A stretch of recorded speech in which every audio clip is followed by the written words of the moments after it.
So I had a tournament this past Sunday in which I finished second. It's not a humble brag. I was not very happy to finish second. But I had a practice round before the tournament, and I started noticing that I've been hitting my driver really short, really short. I'm noticing out on the course, I can't seem to hit my driver further than 230, 240 yards. That's just sad. If you all remember, a few weeks or back in October of last year, I had a pretty big stint where I couldn't make videos because I was stuck in Montana with COVID. And when I came back to go to THP, which is the gym that I train at, and we did my whole body weigh-in analysis and all that measurement, turns out I had lost almost 5 pounds of muscle, which I had spent the entire 2021 putting that muscle back on. It got me thinking, I'm like, well, why don't I just grab the launch monitor and go check and see like what my numbers are, right? Prior till getting COVID, I was probably maxing out at 114 miles an hour of club head speed.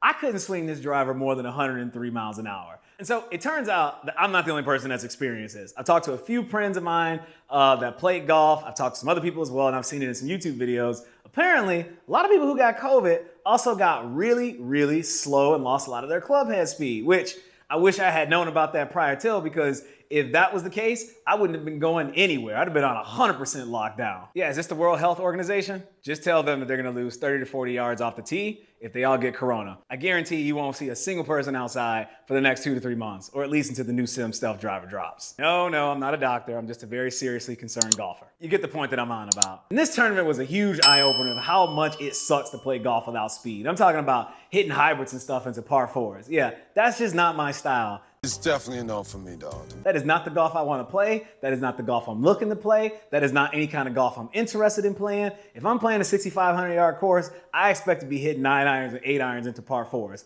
not 4 hybrids and 5 irons. Like, that's just not going to work for me, bro. So I want my speed back. I want my speed back. I want my speed back. But seriously, all kidding aside, I'm gonna go ahead and grab these speed sticks. We're gonna get over to the range, go through that whole process, and then we're just gonna follow along and see what it takes and what it looks like for me to get my speed back. Let's do it right meow. Let's start with the PRGR. Let's get some, I did my warm up and stretch ups already. All right.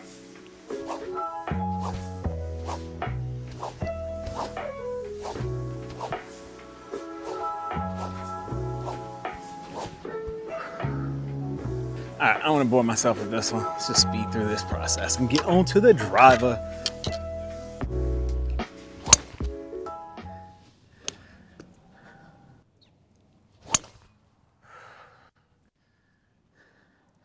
All right, we can get more than 106. 108, there we go.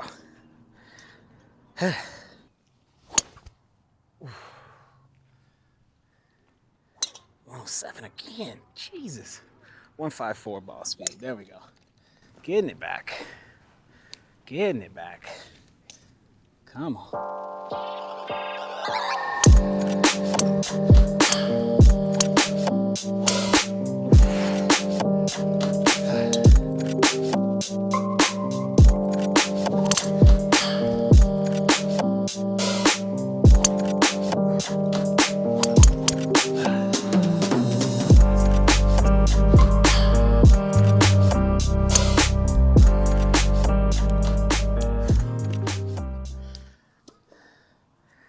That's as good as I can hit that today.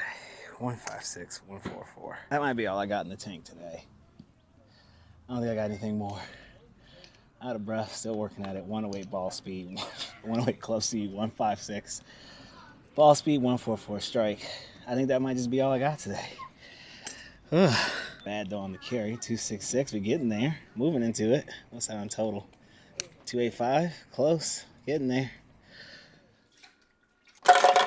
Protein powder. Isn't that just lovely? Fear not, YouTubers. This is still a golf channel. Trust me, I haven't turned this into Kenny Cat's workout corner. Very riveting entertainment. Although I'm sure there are definitely YouTube channels out there with a bunch of swole, muscular dudes just making protein shakes. People just watching like, yeah, make that protein shake. Nothing I did could get me above 108 miles an hour. There's like a neurological block that just would not allow me to go any faster than that. And that's kind of like the whole thing with speed training, right? You're not only just physically stressing your body, you're stressing your central nervous system to like get your body to cope with moving that fast. But it is nice to know that I didn't lose the speed. It's still there. It's gonna be a lengthy recovery to get back to that feeling like a normal gaming speed. And I know that my full go is around 113, 114 miles an hour, and my gaming speed is like roughly 110, right? So normally you go much faster and then you kind of dial back and just feel a little bit more comfortable where you're at. I'm gonna keep making more content like this. I know there's people that love to see a little bit more of my practice routine and my day-to-day.